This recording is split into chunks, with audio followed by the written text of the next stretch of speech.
जय हिंद दोस्तों, स्वागत है आप सभी का हमारे यूट्यूब चैनल पे। तो आज हम लेकर आए क्लास 10 साइंस सेकेंड पाली का आंसर की सेट बी का आंसर की है। चलिए प्रश्नों की ओर बढ़ते हैं और इसमें 100% राइट प्रश्न दिया गया है। चलिए प्रश्नों की ओर हम लोग बढ़ते हैं प्रश्न संख्या 1 की तरफ। प्रश्न संख्या 1 लिखा है कि ओजोन परत का अवक्षय करता है। तो ओजोन परत का अवक्षय कौन करता है, ये आप लोग भली भांति पता है। ओजोन परत का अवक्षय कौन करता है, बी करता है, यानी CFC कार्बन करता है। राइट आंसर ऑप्शन बी होगा। अगले प्रश्न की ओर बढ़ते हैं। प्रश्न संख्या 2 दोनों में लिखा है कि निम्नलिखित में किसमें अलैंगिक जनन मुकुलन द्वारा होता है। तो ईस्ट में होता है। राइट आंसर हो जाएगा ऑप्शन डी। अगले प्रश्न की ओर बढ़ते हैं। प्रश्न संख्या 3 नंबर लिखा है पादप हार्मोन का उदाहरण है। पादप हार्मोन का उदाहरण है तो ACTH इसका राइट आंसर हो जाएगा ऑप्शन डी। अगले प्रश्न की ओर बढ़ते हैं। प्रश्न संख्या 4 नंबर लिखा है कि आलू में कायिक प्रवर्धन होता है। तो आलू में कायिक प्रवर्धन कहाँ होता है, तना द्वारा होता है। राइट आंसर डी होगा। अगला है कि हाइड्रीला पाया जाता है। हाइड्रीला पाया जाता है तो हाइड्रीला जल में पाया जाता है। राइट आंसर ऑप्शन ए होगा। अगला प्रश्न, स्वस्थ व्यक्ति का सिस्टोलिक रक्तचाप होता है। तो सिस्टोलिक रक्तचाप कितना होता है, 120 mmHg होता है। राइट आंसर ऑप्शन बी होगा। अगला प्रश्न है 7 नंबर, उभयलिंगी जीव का उदाहरण क्या है। उभयलिंगी जीव का उदाहरण है hydra. Right answer option A होगा। अगला प्रश्न, मछली में श्वसन होता है। तो मछली में श्वसन कहाँ से होता है, गिल्स से होता है, यानी फेफड़े द्वारा, गिल्स से यानी गलफड़े द्वारा होता है। राइट आंसर ऑप्शन बी होगा। अगला प्रश्न 9, सभी अम्ल जल में घुलकर प्रदान करते हैं। तो सभी अम्ल जल में घुल करके H+ आयन प्रदान करते हैं। ए राइट आंसर होगा। अगला प्रश्न 10, निम्नांकित यौगिकों में कौन दुर्बल अम्ल है। कौन दुर्बल अम्ल है, तो CH3COOH। Right answer option B होगा। अगला प्रश्न 11, सिल्वर आयोडाइड का रंग कैसा होता है। तो पीला होता है। राइट आंसर ऑप्शन सी होगा। जो सी लगाए हैं बिल्कुल राइट आंसर है। अगले प्रश्न की ओर बढ़ते हैं। सबसे कठोर प्राकृतिक पदार्थ कौन सा है, तो हीरा है। जो लोग इसका ऑप्शन सी लगाए हैं राइट आंसर है। सबसे कठोर पदार्थ क्या होता है, हीरा। राइट आंसर ऑप्शन सी होगा। अगले प्रश्न की ओर बढ़ते हैं। कार्बन के कितने रवेदार अप्रूप है। तो कार्बन के रवेदार अप्रूप का है 3 गो है। राइट आंसर ऑप्शन सी होगा। अगले प्रश्न की ओर बढ़ते हैं। जिंक ब्लेड जिंक ब्लेंड किस धातु का अयस्क है। तो जिंक ब्लेंड किस धातु का अयस्क है, सिंपल सा प्रश्न दिया है। Zn यानी कि जिंक का अयस्क है। राइट आंसर ऑप्शन बी होगा। अगला प्रश्न है, नाइट्रोजन के अणु में 2 परमाणुओं के बीच कितना बंध होते हैं। तो 3 बंध होते हैं। राइट आंसर ऑप्शन सी होगा। अगले प्रश्न की ओर बढ़ते हैं। प्रश्न संख्या 16, एल्काइन का सामान्य सूत्र क्या होता है। एल्काइन का सामान्य सूत्र पूछा है, क्या होता है, तो CnH2n-2 होता है। राइट आंसर ऑप्शन सी होगा। बहुत ही सिंपल सा प्रश्न इस बार पूछा गया है। सामान्य नेत्र के लिए दूरबिंदु क्या पूछा है, दूरबिंदु पूछा गया है। 25 सेमी जो लोग लगाए हैं उनका गलत है। राइट आंसर इसका अनंत होगा। दूरबिंदु पूछा है, अनंत होगा। सामान्य नजदीक बिंदु पूछा हो तो तब क्या है, 25 लगाया जाता है। जो अनंत लगाए हैं उन लोगों का राइट आंसर है। अगले प्रश्न की ओर बढ़ते हैं। 18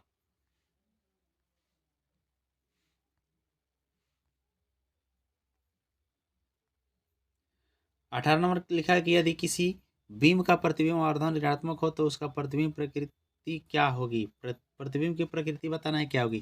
तो प्रतिबिंब की प्रकृति क्या होगी, अवास्तविक और उल्टा होगा। राइट आंसर ऑप्शन डी होगा। अगले प्रश्न की ओर बढ़ते हैं। प्रश्न संख्या 19, प्रकाश के प्रवर्तन के कितने नियम है। तो प्रकाश के प्रवर्तन के 2 नियम है, ये सबको पता है। राइट आंसर ऑप्शन बी होगा। अगला क्वेश्चन है 20 नंबर लिखा है कि एक प्रकाश किरण एक समतल दर्पण पर लंबवत आपतित होती है, परावर्तन कोण का मान होगा। तो परावर्तन कोण का मान कितना, 0 डिग्री होगा।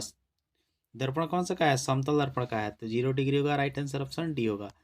अगले प्रश्न की ओर बढ़ते हैं। 21, वायुमंडल में प्रकाश का कौन सा रंग अधिक प्रकीर्णन करता है। तो नीला रंग सबसे अधिक प्रकीर्णन करता है। राइट आंसर ऑप्शन डी होगा। अगले प्रश्न की ओर बढ़ते हैं। प्रश्न संख्या 22, वायु में अभिसारी लेंस है। तो वायु में अभिसारी लेंस क्या है, कांच का उत्तल लेंस। कांच का उत्तल लेंस, सी राइट आंसर होगा। अगला क्वेश्चन 23, यदि अवतल दर्पण का निचला आधा भाग टूट टूट जाए तो प्रतिबिंब क्या होगा, आधा बनेगा। प्रतिबिंब भी आधा बनेगा। राइट आंसर बी होगा। अगला प्रश्न है 24, जब प्रकाश की किरण हवा यानी कि विरल माध्यम से कांच यानी सघन माध्यम में जाती है तो वह मुड़ जाती है। तो जब विरल माध्यम से कहाँ सघन माध्यम में जाएगा तो अभिलंब की ओर मुड़ता है। राइट आंसर ऑप्शन बी होगा। अगला प्रश्न है 25। ऑक्जेलिक अम्ल का प्राकृतिक स्रोत निम्न में कौन है? तो ऑक्जेलिक अम्ल का प्राकृतिक स्रोत टमाटर है। राइट आंसर ऑप्शन ए होगा। अगला प्रश्न, प्रश्न संख्या 26। प्रोपेन का आणविक सूत्र C3H8 है इसमें, तो इसमें ससंयोजकता बंध 10 गो होता है। राइट आंसर ऑप्शन डी होगा। अगले प्रश्न की ओर बढ़ते हैं। 27। ओजोन परत की हानिकारक विकिरण से पृथ्वी को सुरक्षा प्रदान करती है, तो कौन करती है? पराबैंगनी विकिरण करती है। राइट आंसर ऑप्शन सी होगा। अगले प्रश्न की ओर बढ़ते हैं। 28। कौन सा धातु कमरे के ताप पर तरल अवस्था में पाया जाता है? तो ब्रोमीन कमरे के ताप पर तरल अवस्था में पाया जाता है। राइट आंसर ऑप्शन बी होगा। अगला प्रश्न है निम्नांकित में कौन उपधातु है? निम्नांकित में कौन उपधातु है? तो एस उपधातु है। राइट आंसर ऑप्शन डी होगा। अगला प्रश्न है CaCO3 और CaOS प्लस CO2G की किस प्रकार की अभिक्रिया है? तो ये क्या है? देखिए CO2 इसमें बाहर ही निकल रही है यानी कि वियोजित हो जा रहा है, तो वियोजन अभिक्रिया है। राइट आंसर ऑप्शन ये होगा। अगला प्रश्न है 31। निम्नांकित में कौन समीकरण संतुलित है? तो ये ऑप्शन बी वाला जो समीकरण ये संतुलित है, दोनों तरफ क्या है? बराबर है उसकी परमाणु संख्या। अगले क्वेश्चन की ओर बढ़ते हैं। 32। निम्नांकित में से किसके द्वारा औद्योगिक क्षेत्र में अम्ल वर्षा होती है? तो सल्फर डाइऑक्साइड के द्वारा होता है। राइट आंसर हो जाएगा ऑप्शन बी। अगले प्रश्न की ओर बढ़ते हैं। प्रश्न संख्या 33। पवन विद्युत जनित्र में पवन की चाल कम से कम कितनी होनी चाहिए? तो 15 किलोमीटर प्रति घंटा होना चाहिए। सी राइट आंसर होगा। अगला प्रश्न 34। विभक्त वलय प्रयुक्त होता है, तो विभक्त वलय किसमें प्रयुक्त होता है? डीसी में या direct current direct DC motor में प्रयुक्त होता है। ठीक है, राइट आंसर ऑप्शन बी होगा। अगला प्रश्न 35। धात्विक चालकता पदार्थ के अंदर किस कण की गति पर आश्रित होता है? किस कण की गति पर आश्रित होता है? तो इलेक्ट्रॉन की कण की गति पर आश्रित। ये राइट आंसर होगा। अगला प्रश्न है 36। वॉक्स टाइप और कुकर के ऊपरी भाग में कांच का ढक्कन रहता है, इसका कारण क्या है? तो इसका कारण क्या है कि विकिरण द्वारा ऊष्मा की हानि को रोकना। राइट आंसर हो जाएगा ऑप्शन बी। अगला प्रश्न, प्रश्न संख्या 37। लिखा है कि वोल्टता V1 पर शक्ति P1 का एक प्रतिरोध वोल्टता V2 पर शक्ति P2 के प्रतिरोध की श्रेणी में जोड़ा है, तो तुल्य प्रतिरोध क्या होगा? तो तुल्य प्रतिरोध क्या होगा? इसका श्रेणी क्रम में जोड़ा गया है, तो ये वाला हो जाएगा P1 बाई V1 का square plus P2 by V2 का स्क्वायर हो जाएगा। राइट आंसर ऑप्शन डी होगा। जो लोग डी लगाए हैं बिल्कुल राइट आंसर है। अगले प्रश्न की ओर बढ़ते हैं। प्रश्न संख्या 38 में लिखा है कि घरेलू वैद्युत परिपथ में प्रतिवर्ती धारा की आवृत्ति होती है, तो कितना होता है? 50 हर्ट्ज होता है। राइट आंसर हो जाएगा ऑप्शन ए। अगला प्रश्न 39। निम्नलिखित में से किसका अपवर्तनांक सबसे कम होता है? तो पानी का अपवर्तनांक सबसे कम होता है। राइट आंसर हो जाएगा ऑप्शन सी। अगला प्रश्न है एक साधारण प्रिज्म कितने सतह से घिरा होता है? तो जो साधारण प्रिज्म होता है वो कितने सतह से घिरा होता है? 5 सतह से घिरा होता है। राइट आंसर हो जाएगा ऑप्शन सी। जो लोग 5 लगाए हैं उनका बिल्कुल राइट आंसर है। ठीक है, अगले प्रश्न की ओर बढ़ते हैं। प्रश्न संख्या 6 के तरफ। प्रश्न संख्या कितना? 40 के बाद 41 की तरफ बढ़ते हैं। 41 में क्या कि आवर्त सारणी में किसी समूह के सभी तत्वों की संयोजकता होती है, तो सभी तत्वों की संयोजकता समान होती है। राइट आंसर ए हो जाएगा। अगला क्वेश्चन 42। निम्नांकित में कौन शराब के रूप में उपयोग में आता है? तो एथेनॉल आता है। राइट आंसर ऑप्शन ए होगा। अगला प्रश्न 43 में लिखा है कि आवर्त सारणी के तृतीय वर्ग में तत्वों की संख्या कितनी होती है? तो तत्वों की संख्या 8 होती है। राइट आंसर हो जाएगा ऑप्शन डी। अगले प्रश्न की ओर बढ़ते हैं। प्रश्न संख्या 44। सौर सेल में किसका उपयोग होता है? तो सौर सेल में किसका उपयोग होता है? सिलिकॉन का उपयोग होता है। राइट आंसर ऑप्शन सी होगा। अगला प्रश्न है 46। ड्यूरालुमिन किस धातु का मिश्र धातु है? तो एल्युमिनियम, ये जो है एल्युमिनियम का मिश्र धातु है। राइट आंसर ऑप्शन सी होगा। अगला प्रश्न है सोडियम फास्फेट का अणुसूत्र होता है, तो सोडियम फास्फेट का अणुसूत्र क्या होगा? Na3PH4 PO4 हो जाएगा। राइट आंसर ऑप्शन बी होगा। अगला प्रश्न है 48। वृक्क की संरचना एवं संरचनात्मक एवं क्रियात्मक इकाई को क्या कहते हैं? तो नेफ्रॉन कहते हैं। राइट आंसर ऑप्शन डी होगा। अगला प्रश्न है 49। पौधों के वायवीय भागों से जल का स्टोमाटा द्वारा वाष्प के रूप में निष्कासन कहलाता है, वाष्पोत्सर्जन कहलाता है। राइट आंसर बी होगा। अगला प्रश्न की ओर बढ़ते हैं, प्रश्न संख्या 50। बाघ उपभोक्ता है, तो बाघ कौन सा उपभोक्ता है? द्वितीयक पोषी स्तर का उपभोक्ता है। राइट आंसर बी होगा। अगला है 51। मानव का उद्भव स्थान क्या है? मानव का उद्भव स्थान बताना है तो अफ्रीका हो जाएगा। राइट आंसर ऑप्शन सी होगा। अगला प्रश्न, क्रमाकुंचन गति पाई जाती है, क्रमाकुंचन गति किसमें पाई जाती है? छोटी आंत में पाई जाती है। राइट आंसर ऑप्शन डी होगा।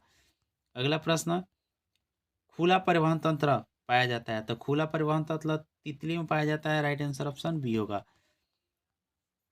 रक्त में ऑक्सीजन का वाहक है, रक्त में ऑक्सीजन का वाहक क्या होता है? तो हेमोग्लोबिन होता है। राइट आंसर सी हो जाएगा। अगला प्रश्न है 55। मानव में ऑटोसोम की जोड़ियों की संख्या, तो ऑटोसोम की जोड़ियों की संख्या कितना होता है? 22 जोड़ी होता है। राइट आंसर डी हो जाएगा। अगला क्वेश्चन 56। प्रकाश संश्लेषण के लिए दृश्य प्रकाश स्पेक्ट्रम का सबसे प्रभावी रंग क्या है? तो सबसे प्रभावी रंग लाल है। राइट आंसर ऑप्शन ए होगा। अगला क्वेश्चन है 57। ब्रिक्स ब्रिक्स सहायता प्रदान करता है, ब्रिक्स सहायता प्रदान करता है किसमें? उत्सर्जन में करता है। राइट आंसर ऑप्शन सी हो जाएगा। अगला क्वेश्चन है 58। प्रकाश संश्लेषण में होता है, प्रकाश संश्लेषण होता है कब होता है? सुबह शाम? सुबह शाम नहीं होता है, केवल दिन में होता है। राइट आंसर ऑप्शन बी हो जाएगा। अगला प्रश्न 59। सिनेप्टिक नर्व्स पाया जाता है, सिनेप्टिक नर्व्स किस में पाया जाता है? न्यूरॉन में पाया जाता है। राइट आंसर ऑप्शन डी होगा। अगला प्रश्न है, निम्न में सबसे तेज हृदय धड़कन किसका होता है? तो सबसे तेज हृदय धड़कन होता है चूहा का। राइट आंसर ऑप्शन सी होगा। अगला प्रश्न, कोशिका कोशिकीय ईंधन निम्न में से कौन है? कोशिकीय ईंधन निम्न में से कौन है? तो ग्लूकोज है। राइट आंसर ऑप्शन बी होगा। अगला प्रश्न 62 नंबर लिखा है कि एटीपी में फास्फेट की संख्या कितनी होती है? तो एटीपी में फास्फेट की संख्या 3 होती है। राइट आंसर ऑप्शन सी होगा। अगला क्वेश्चन है कि निम्नलिखित में कौन मनुष्य का उत्सर्जी अंग नहीं है? ये पूछा है, उत्सर्जी अंग नहीं है, तो अग्नाशय जो है उत्सर्जी अंग नहीं है। राइट आंसर हो जाएगा ऑप्शन सी। अगला प्रश्न है 64। सबसे छोटी अंतःस्रावी ग्रंथि कौन है? तो पीनियल ग्रंथि है। राइट आंसर होगा ऑप्शन सी। अगला प्रश्न है 65। फोकस दूरी 10 सेमी का अवतल दर्पण द्वारा उत्पन्न आवर्धन धनात्मक होगा यदि वस्तु की दूरी का मान क्या होता है? 10 सेमी से अधिक होता है। राइट आंसर ऑप्शन ए होगा। अगला प्रश्न 66। फोकस से ध्रुव की ओर आने पर अवतल दर्पण में आवर्धन का मान क्या होता है? तो बढ़ता है। राइट आंसर ऑप्शन ए होगा। अगला क्वेश्चन है 67। जल विद्युत संयंत्र किस ऊर्जा को विद्युत ऊर्जा में रूपांतरित करती है? तो स्थितिज ऊर्जा को रूपांतरित करती है। राइट आंसर सी होगा। अगला प्रश्न 68। तांबे की तार की एक आयताकार कुंडली किसी चुंबकीय क्षेत्र में घूर्णन गति कर रही है, इस कुंडली में प्रेरित विद्युत धारा की दिशा में कितने परिभ्रमण के पश्चात परिवर्तन होता है? तो आधा। राइट आंसर क्या हो जाएगा? ऑप्शन बी होगा। अगला प्रश्न, एक अवतल दर्पण के प्रधान अक्ष पर चलती चिट्टी का प्रतिबिंब सीधा है तथा बढ़ता जाता रहता है, चिट्टी की गति किस दिशा में है? तो इसको अच्छा से समझ करके आप लोग लगा दीजिएगा। राइट आंसर इसका ऑप्शन बी होगा, फोकस की ओर, फोकस से ध्रुव की ओर बढ़ते जाता है। अगले प्रश्न है 70 नंबर प्रश्न क्या है कि आंख के लेंस की वक्रता त्रिज्या को नियंत्रित करती है, तो वक्रता त्रिज्या को नियंत्रित कौन करने का काम करता है? पक्षवायु मांसपेशिया। राइट आंसर ऑप्शन डी होगा। जो लोग डी लगाए हैं बिल्कुल राइट आंसर है। एक अतल के कुछ बादलों का रंग उजला क्यों होता है? कुछ बादलों का रंग उजला क्यों होता है? तो प्रकाश के प्रकीर्णन के कारण होता है। राइट आंसर ऑप्शन बी होगा।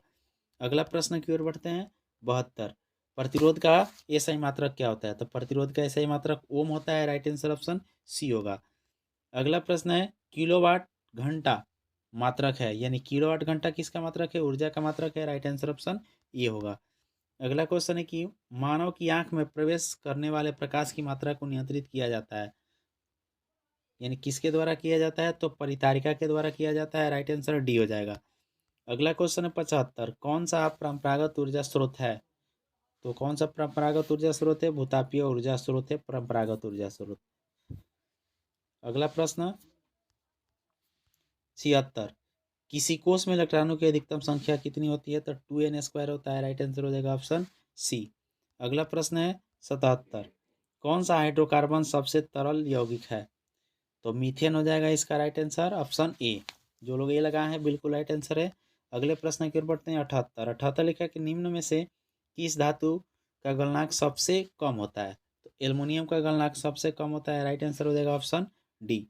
अगला प्रश्न, सोना की परमाणु संख्या कितनी है? तो सोना की परमाणु संख्या 79 होती है। राइट आंसर ऑप्शन सी होगा। अगला प्रश्न है 80, निम्नलिखित में कौन लवण है? कौन लवण है? तो K2SO4 जो होता है लवणीय होता है। राइट आंसर हो जाएगा ऑप्शन डी। तो ये था 80 ऑब्जेक्टिव प्रश्न। आशा है कि आप लोग 40 में 40 बिल्कुल सही लगाए होंगे इसमें से। और आप लोग कमेंट करके जरूर बताइए कि किसका 40 में 40 सही है। और ये सब्जेक्टिव प्रश्न भी देख लेते हैं। सब्जेक्टिव प्रश्न जो पूछा गया था बहुत ही सिंपल सा प्रश्न पूछा गया। विद्युत बल का नामांकित चित्र बनाइए। 2 नंबर प्रश्न क्या है कि दृष्टि बाधित क्या है? 3 नंबर लिखा है कि किरण रेख खींचे। 4 नंबर लिखा है कि लेंस की क्षमता से आप क्या समझते हैं, इसका सही मात्रक क्या होता है? बहुत ही आसान आसान प्रश्न है। 5 नंबर 6 नंबर 7 8 सब पॉज करके आप लोग देख लीजिएगा। ठीक है, 9 10 11 12 सब सिंपल सा प्रश्न दिया गया। आप लोग तो गर्दा उड़ा दिए होंगे। कमेंट करके ज़रूर बताइए कि किसका किसका टोटल क्वेश्चन बन गया है, जितना बनाना था एक भी प्रश्न न छूटा हो। कमेंट करके आप लोग ज़रूर बताइए। ठीक है, अगर वीडियो अच्छा लगा हो तो लाइक कर दीजिए, दोस्तों के साथ शेयर भी ज़रूर कर दीजिए, और चैनल पर नए हैं तो सब्सक्राइब करके बेल घंटी मॉल प्रेस कर दीजिए। धन्यवाद। जय हिंद, जय भारत, जय बिहार।